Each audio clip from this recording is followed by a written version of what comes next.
제주를 소재로 한 책을 통해 제주의 역사와 문화 그리고 제주 사람들의 삶을 만나는 책 속의 제주 시간입니다. 모슬포에서 책방을 운영하는 신의주 책방지기가 함께 하는데요. 이번 달 주제는 시와 함께하는 3월입니다. 오늘 소개해 주실 책 빨리 만나볼게요. 네, 우선 지난주에는요, 이 허영선 시인의 해녀들이라는 작품을 한 건 만나봤었죠. 네. 굉장히 정말 강인하기도 하지만 이제 한편으로는 가슴 먹먹한 우리 제주 해녀들의 이야기가 잘 묘사된 그런 시집이기도 했는데요. 오늘은요, 또 말랑말랑한 제주어 동시 그림책 한 권을 가져왔습니다. 제주어로 된 시집이기도 한데요. 김정희 시인의 청청 걸어지라 둠비둠비 걸어지라라는 동시 그림책입니다. 네, 청청 걸어지라, 둠비둠비 걸어지라. 책 소개를 듣기 전에 이 김정희 시인이 쓴 책이라고요? 시인 소개 부탁드릴게요. 네, 이 김정희 시인은요, 제주에서 태어나서 시와 동시를 정말 활발하게 짓고 있는 시인이기도 합니다. 네. 2008년 아동문예 동시문학상을 그리고 또 2014년 시인정신의 시문학상을 받은 작가이기도 합니다. 지은 책으로는 동시집 오줌폭탄, 고사리손 동시학교가 있고요. 그리고 또 신앙송 시집인 물고기 비늘을 세다. 그리고 또 제주어 동시집인 할망내 우영파띠 자파리로 2017년 세종도서 문학나눔 선정도서로 선정이 되기도 했고요. 또 제주어 동시 그림책 오늘 소개해드릴 그림책이기도 하죠. 청청 걸어지라 둠비둠비 걸어지라. 이 책은요, 제3회 한국지역출판연대의 천인독자상 공로상을 수상한 이력이 있기도 합니다. 또 폭랑알로 놀래온 곰새기, 사진시집 순간 다음으로 등이 있습니다. 또 특별히요, 저는 모슬포에서 책방을 운영을 하기도 하잖아요. 네, 이 김정희 시인은요, 저 멀리 함덕에서요, 동시 전문 책방을 운영을 하고 있습니다. 이 자신의 동시집 오줌 폭탄의 이름을 딴 책방을 운영하는 제주의 책방지기이기도 합니다. 와, 책방 이름이 오줌 폭탄이에요. 아이들이 그 간판을 보자마자도 웃음을 빵 터뜨릴 것 같고 호기심 가득한 눈으로 그 책방 안에 들어갈 것 같습니다. 이렇게 제주어 동시집을 많이 쓰신 작가님이신데 그 나름의 이유가 있을 것 같아요. 네, 맞습니다. 이 김정희 작가는요, 이 책방도 운영을 하긴 하지만 이 학교나 혹은 이 도서관 이런 관공서에서 이 아이들과 함께 동시 그리고 또 동화를 같이 공부하는 그런 활동을 꾸준하게 이어오고 있다고 해요. 네. 그럴 때마다 이 김정희 작가는요, 이 제주어를 접목한 수업에 대해서 정말 많이 고민을 했다고 하는데요.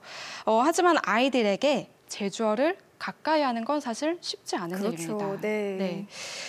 활용할 교재도 그 당시에는 정말 많지 않았기 때문에 이런 동시 그림책을 손수 썼다고 알려지고 있습니다. 그러니까 이제 좀 사라져가는 제주어를 더 지키고 아이들에게 가르치고자 제주어로 동시를 만든 건데 그야말로 좀 동시를 통해서 제주어를 지키고 계신 분 네, 이렇게 맞습니다. 생각할 수 있겠어요. 시집의 제목도 제주어인 것 같아요. 청청 걸어지라, 둠비둠비 걸어지라. 이게 무슨 의미일까요? 네, 이거는요 사실 그 민요라고도 해요. 네. 예전에 그 제주 그 해안가 바닷가에서 돌틈에서 개를 잡을 때 쓰던 노래 중에 일부라고 하는데요. 이 동시 그림책 안에도 이 내용이 나옵니다. 이 할아버지가 어릴 적에 바닷가에 개를 잡으려면 그 먹잇감을 이 돌틈 안에 꽁꽁 숨겨놓고 담가놓고 바로 이 노래를 불렀다고 전해지고 있는데요. 노래를 부르는 동안 개들이 때로 모여들고 그때 비로소 개를 탁탁탁탁 이렇게 잡았다고 전해지고 있어요. 이 동시집은 이렇게 조금 어떤 사라져버린 제주의 문화 혹은 사라지고 있는 우리 제주의 생활 양식들을 기록하듯이 그리고 또 노래하듯이 이렇게 차곡차곡 쓰여지고 있습니다. 그 개를 잡기 위해서 먹이를 놓고 어떻게 보면 좀 노동요라고 할 수도 있고요. 네, 주문을 건 것 같아요. 네. 많이 좀 오라고 청청 네. 걸어져라, 둠비둠비 걸어지라. 또 사라져가는 제주 전통 문화를 또 재미있게 동시로 만들어서 아이들에게 소개하는 책인데 어떤 이야기들이 또 담겨 있을지 궁금해요. 네, 바닷가에서 개를 잡았던 그런 청청 걸어지라, 둠비둠비 걸어지라라는 그런 민요도 마찬가지고요. 해안가에서 이 돌로 이제 원담을 삥 둘러가지고 멸치를 잡았던 이제 옛 제주의 관습이나 혹은 먹을 것이 많이 없었던 시절에 온갖 종류의 범벅을 해서 먹었던 일들. 네. 그리고 또 오일장에 가면 뭐 신발을 우리는 지금 이제 신발이 고장 나면은 바로 사버리긴 하지만 네. 예전에는 오일장에 가서 신발을 뚝딱뚝딱 고치는 할아버지가 있었다고 해요. 구두수선 할아버지처럼. 네, 맞습니다. 그런 일들을 또 이제 기록을 하기도 하고요. 또는 아기 돼지를 팔아서 집안에 필요한 물건들을 사놓는 일 등을 적어놨는데요. 이런 아주 세세한 제주인들의 삶의 풍습을 정말 재밌게 잘 담아냈더라고요. 그야말로 이제 할아버지, 할머니가 옛날 이야기, 내가 어릴 적 이런 일들이 있었어를 들려주시는 그런 이야기인 것 같아요. 이 동시집 한 권에 제주 사람들 그 예전의 삶이 고스란히 담겨져 있는 것 같은데 시는 그 음유를 살려서 좀 소리내어 읽으면 그 의미가 훨씬 더 와닿잖아요.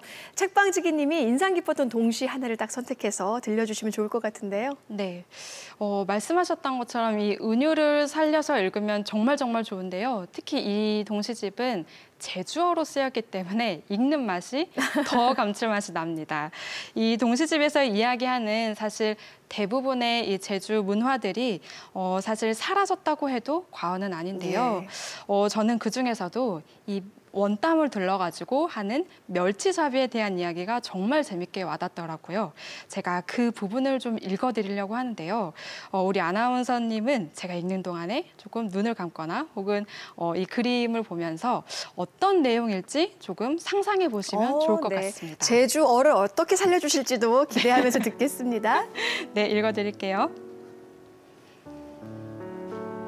우리 할아버지 매일 거리에 나가민 매일 들기 전이 호꼼 좀 붙이당 매일 들었죠 허민 와랑와랑 일어낭 못아들엉 구물을 좁아 동기민 은멜들이 탁탁탁탁 튀어 올른댄 직시 여신 사람들은 소망이렁 돌려들엉 멜작밭으로 거령 홍구덕 어드민 호꿈이라도 더 비렁 가보젠 모살밭디 멜구던 노아덩 또시 고질의 갓땅 왕보민 모녀 놓아던 구덕은 옷꽃 가져가 불어라 경만의 시카 쉽게 먹엉 오당 모살밭 우털에 은멜이 탁탁 튀엄시민 솔직히 두어 번 거려 놓아덩 그제사 매일 들었죠 외민 사람들 그제사 나왕 매일 거렸댄 어신 때난 경허였쥬 느낌은 있거든요. 전 지금 매일 하나 알아들었어요. 네, 멸치. 네. 제주어에 익숙하지 않은 분들은 저처럼 좀 그 자세한 의미가 궁금할 것 같아요. 네, 조금 저도 사실 이제 많이 안 쓰는 제주어가 있기도 하는데요. 이 방송을 보고 계시는 우리 어르신들은 아 옛날엔 다 그렇게 하면 살았죠. 이렇게 하지 않았을까라는 생각이 좀 들긴 하는데요. 혹시 이 동시를 듣자마자 좀 어떤 풍경이 먼저 떠올랐는지 여쭤봐도 될까요? 일단 좀 그물로 멸치를 잡는 모습, 그리고 바구니로 좀 뭔가 탁탁 이렇게 튀어오르는 그런 모습이라고 해야 될까요? 제가 이해를 잘 했는지 모르겠어요. 정확합니다. 아주 정확합니다. 사실 이 책은요, 친절하게도 이 책 뒤편에 표준어로 된 동시집으로 다시 번역을 하고 그렇군요. 있습니다. 네. 너무너무 친절한 책이기도 한데요. 그러니까 사실 이렇게 아주 세세하게 제주어를 모르고 사실 이 책을 읽어보셔도 너무너무 좋습니다.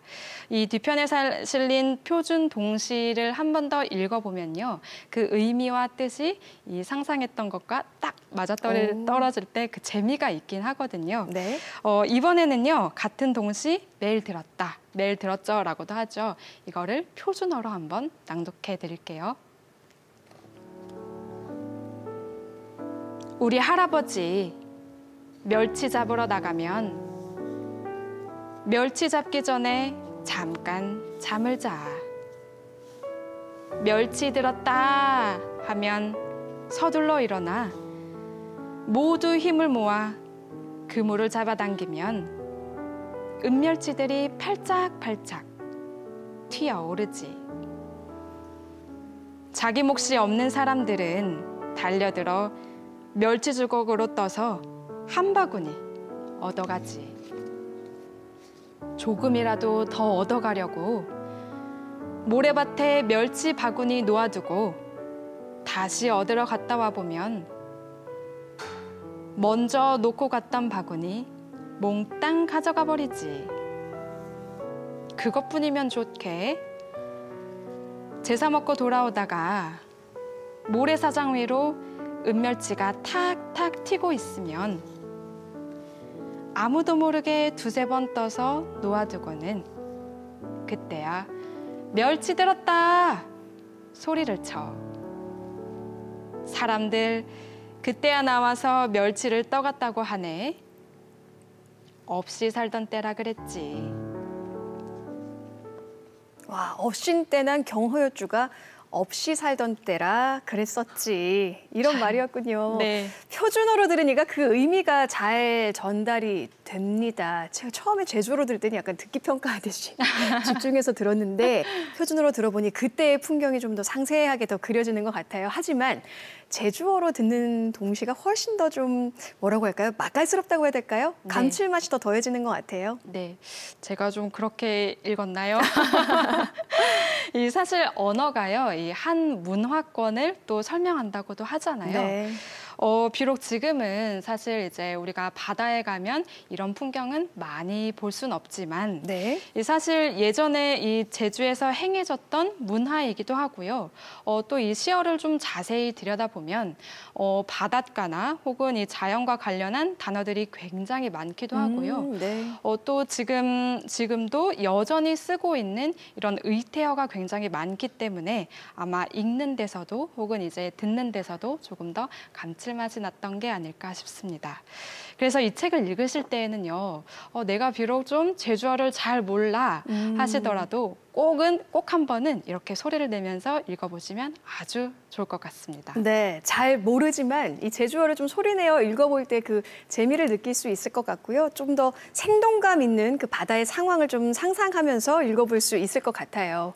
이번 달의 주제가 시집이잖아요. 오늘 이 만나본 이 동시집을 이 많은 시집 중에서 이렇게 추천해 주신 특별한 이유가 있을 것 같아요. 네, 사실 이 봄 하면요, 이 봄을 맞이하면서 이 마음속에 한 편의 시는 조금 품어 살 수 있는 그런 여유를 좀 지녔으면 좋겠다라는 마음으로 이 3월에 책 속의 제주를 또 함께 하고 있는데요. 네. 시집이 사실 꼭 우리 어른들만 읽는 것은 아니잖아요. 아이들도 이런 동시집을 보면 우리 어른들과 마찬가지로 마음이 좀 몽글몽글해지기도 하고 또 호기심도 많이 생겨나기도 합니다. 사실 이 책은요, 여러 가지 면에서 우리 어른들과 그리고 또 아이들과 함께 읽어보면 좋을 것 같긴 한데요. 네. 우선 우리 제주어가 유네스코에 등재된 멸종 위기의 언어이기도 하잖아요. 그렇기 때문에 우리 아이들에게 이 김정희 시인이 그랬던 것처럼 제주어를 보다 쉽고 그리고 또 재밌게 접할 수 있도록 하는 그런 이유가 한 가지가 있고요. 또 우리 어른들에게는 사실 멸치잡이처럼 지금은 조금 많이 사라지긴 했지만 예전에 경험했던 우리 제주의 문화가 이 한 권의 동시집에 굉장히 잘 담겨져 있습니다. 그 추억과 그리고 또 향수를 되새김질할 수 있는 책이라서 꼭 한 번은 읽어보시라고 말씀드리고 싶습니다. 네, 이 책을 통해서 제주 생활, 이 문화에 스며있는 제주 사람들의 마음을 쉽고 재미있게 느낄 수 있을 것 같습니다. 오늘 책 속의 제주는 여기서 인사드릴게요. 고맙습니다. 감사합니다.